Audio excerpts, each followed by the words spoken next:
Ini adalah kisah dari seorang perawat yang pertama kalinya merasakan praktek kerja lapangan di salah satu rumah sakit di Yogyakarta.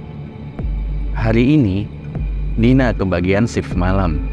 Saat itu, ia ditemani oleh 3 orang laki-laki dan 3 orang perempuan. Teman-teman lain sedang mengitari bangsal-bangsal untuk memastikan keadaan satu persatu pasien yang berada di sana. Tiba-tiba, Agus bertanya kepada Dina, "Din, dengar suara orang ketawa nggak? Kayaknya suara itu di ruangan sebelah deh," katanya. Tak ingin panik, Dina berbohong pada Agus. Ia mengatakan kalau ia tak mendengar apapun, padahal sebenarnya dia mendengar hal yang sama. Tak lama setelah itu, seseorang memanggil Agus. Ia adalah Roni, salah satu dari 3 orang laki-laki yang berjaga malam itu. Setelah Roni memanggil Agus, Dina ditinggal sendirian.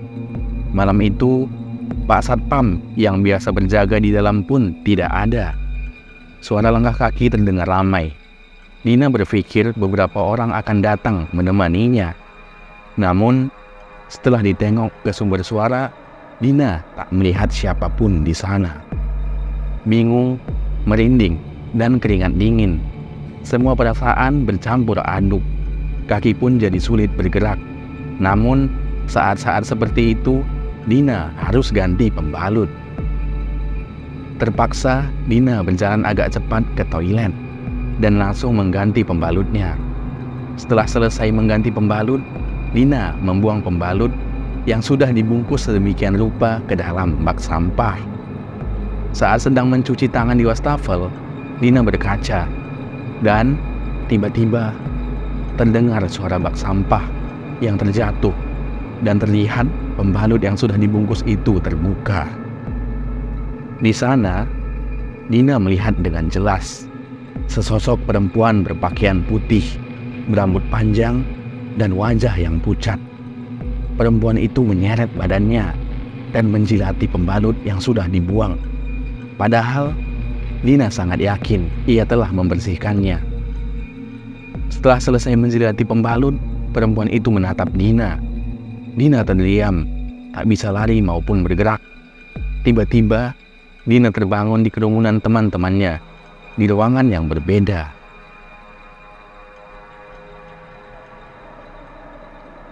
Minggu kedua di rumah sakit.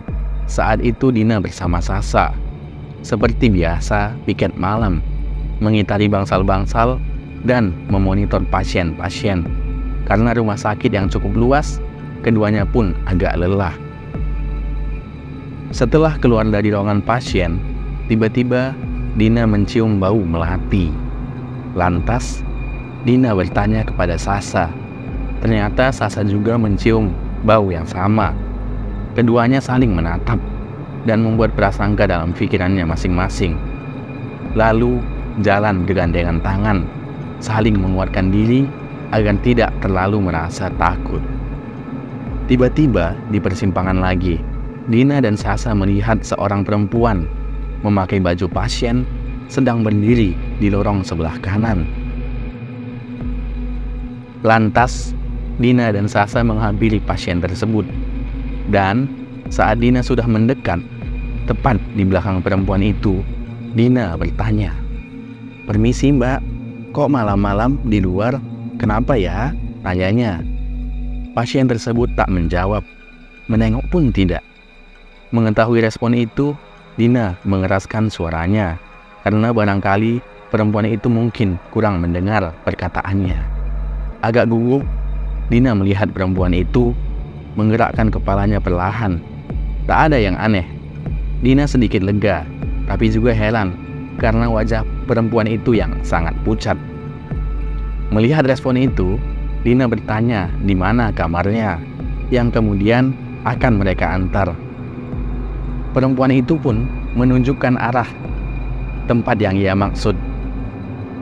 Namun, tempat yang perempuan tunjuk itu adalah kamar mayat. Dina ragu, kalau perempuan tersebut adalah makhluk tak kasat mata karena penampakannya masih sangat wajar seperti manusia pada umumnya. Dina dan Sasa berjalan tepat di belakang perempuan itu, perlahan melewati kamar-kamar, belum juga berhenti, sampai akhirnya mereka berada di ujung ruangan yang tak lain adalah kamar mayat. Saat itu Sasa menangis gak karuan.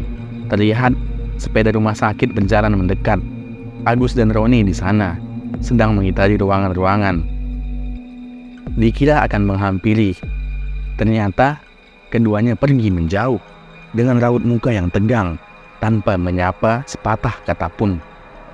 Karena fokus dengan perilaku Agus dan Roni, saat itu tak sengaja Dina dan Sasa menabrak perempuan yang berada di depannya. Spontan keduanya meminta maaf, tapi Dina maupun Sasa mencium bau yang sangat busuk, yang sangat menyengat. Refleks keduanya menutup hidung dan mencari sumber bau. Tak disangka sumber bau itu adalah perempuan yang berada di depan mereka. Keduanya saling pandang. Tak lama terdengar suara tawa yang berasal dari perempuan itu, seakan mengejek karena mengetahui para perawat itu terganggu. Mereka pun mundur perlahan. Saat itu juga perempuan itu menengok ke belakang tanpa memutar badannya. Kepalanya berputar 180 derajat. Astagfirullah, ucap Sasa kencang. Saat itu pula Sasa pingsan. Sementara itu Dina berlari dengan niat mencari pertolongan. Setelah berlari agak jauh, bukannya mendapat pertolongan, Dina malah melihat Agus dan Roni yang juga pingsan di lorong saat mengendarai sepeda rumah sakit. Dina berusaha untuk membangunkan keduanya. Untungnya mereka sadarkan diri, lalu menceritakan kejadian yang baru saja dialami oleh mereka. Karena masih merasa takut, kedua laki-laki itu tak berani ke tempat di mana Sasa masih pingsan. Akhirnya Dina, Agus dan Roni meminta tolong ke Pak Satpam, Pak Basuki. Beliau adalah satpam senior yang sudah lama bekerja di rumah sakit ini. Dan cerita tentang hal yang telah dialami oleh Dina, Pak Basuki pun sudah merasa tak asing dengan kehadiran makhluk-makhluk itu. Pak Basuki membantu menolong Sasa. Agus membopong Sasa dan membawanya ke ruang perawat saat akhirnya sadar dengan dihirupnya minyak kayu putih. Di ruang perawat, cerita yang dialami oleh Dina menghebohkan seisi ruangan. Sampai menjelang pagi, Dina kembali ke kos-kosan. Dina dan ketiga temannya tak ingin tinggal di asrama karena mereka lebih leluasa dalam beraktivitas. Masuk minggu ketiga, Dina dan teman-temannya sepakat untuk tidak menceritakan pengalaman mereka sebelum kegiatan PKL ini selesai. Akhirnya, sekarang mereka semua bisa leluasa menceritakan pengalaman mereka selama PKL. Cerita dimulai dari Mega. Saat itu, Mega mendapat tugas berjaga bersama Dian. Mega diperbantukan di bagian administrasi, sementara Dian membantu perawat lain di bangsal 1. Sekitar pukul 10 malam, Mega sibuk dengan laptopnya di ruangan. Saat Mega sedang mendata nama-nama pasien, ada seorang perawat yang masuk ruangan dan meminta Mega untuk mengecek nama pasien yang masuk tadi siang. Pasien tersebut adalah korban kecelakaan katanya. Perawat itu pun bercerita kalau kondisi pasien sangat parah. Beberapa tulangnya patah, serta darah yang masih keluar dari luka-luka bekas kecelakaan. Belum selesai bercerita, perawat tersebut pamit dan pergi ke ruangan pasien untuk pengecekan rutin. Singkat cerita, belum sampai menyelesaikan pekerjaannya, Mega berinisiatif untuk mengistirahatkan matanya yang sudah terlalu lama melihat layar laptop. Mega keluar ruangan, mencari suasana baru. Lalu perawat yang tadi ia temui terlihat berjalan di koridor. Mega menghampiri perawat itu dan bertanya terkait pasien yang tadi ia ceritakan kepadanya. "Pasien yang mana, Dek?" Perawat itu malah tambah bingung setelah Mega menceritakan kembali kejadian sebelumnya. "Lah, aku malah baru mau ke sana, Dek. Ini Mbak juga lagi mau ambil peralatan di ruangan," katanya. Mega tambah bingung karena perawat yang ia temui sebelumnya mungkin memang bukan perawat yang berada di hadapannya saat ini. Karena penasaran, Mega meminta untuk ikut pergi bersama perawat itu. Mega berjalan di belakangnya hingga sampai di ruangan. Sebelum perawat itu membuka pintu, terlihat sosok perawat keluar dari ruangan tanpa membuka pintu. Ia menembus dinding. Namun, sosok itu ternyata tidak terlihat oleh perawat itu. Karena fokusnya melihat sosok itu, Mega melihatnya menengok dan tersenyum. Sontak Mega mengucap takbir, Allahu Akbar. Diketahui, ternyata Mega memiliki kelebihan tertentu, sampai-sampai sulit membedakan mana manusia dan mana yang bukan manusia. Kejadian lain, Mega bertemu dengan sosok arwah salah satu pasien. Di suatu hari, setelah keluar dari toilet, melewati lorong rumah sakit, siang itu banyak orang lalu lalang.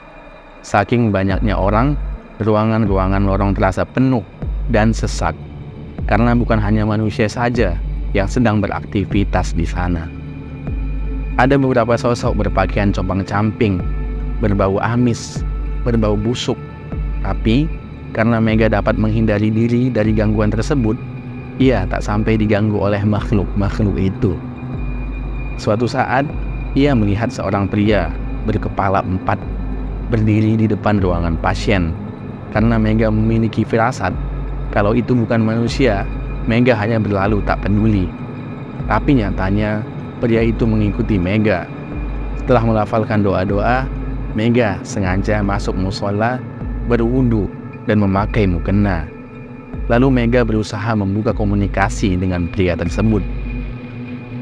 Pria itu bercerita sampai menangis. Saat itu, ia mengalami kecelakaan selepas pulang kerja. Pria tersebut ternyata baru saja membeli mainan untuk anaknya. Sebuah kereta mainan yang hendak diberikan telah tiba di rumah. Mega terisak. Panjang lebar pria itu melanjutkan ceritanya sampai akhirnya pria tersebut menitipkan pesan kepada Mega. "Mbak, kalau sampean berkenan dan mau, tolong ya berikan mainan kereta-keretaan itu ke anak saya.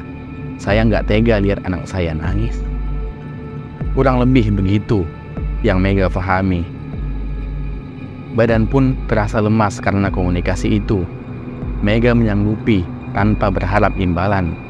Mega pun melakukan sholat 2 rakaat.